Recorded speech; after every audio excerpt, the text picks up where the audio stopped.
ইয়া রাসূলুল্লাহ, ইয়া হাবিবাল্লাহ, 20টি বছর আমার কদমের মধ্যে কাটিয়ে নিয়েছে, আর বাকি হায়াতে জিন্দেগি আপনি রাসূলের কাছে কাটাতে চাচ্ছেন। তখন বলেন, আমার রাসূল বলতেছেন, হে উসমান, এখন আমার কাছে প্রয়োজন নাই। যেখানে বড় বড় লাইট রয়েছে, যেখানে কি রয়েছে, বড় বড় লাইট রয়েছে, আলো রয়েছে, সেখানে ছোট আলোর প্রয়োজন নাই। ছোট আলো দিয়ে কিছু হবে না।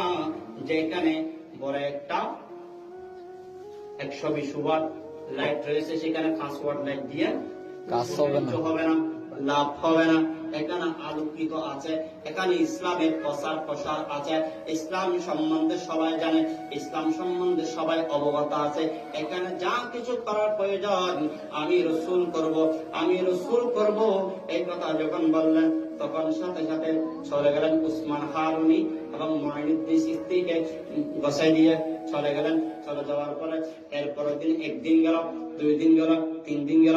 খাজা মুঈনুদ্দিন চিশতি বলতে লাগলেন,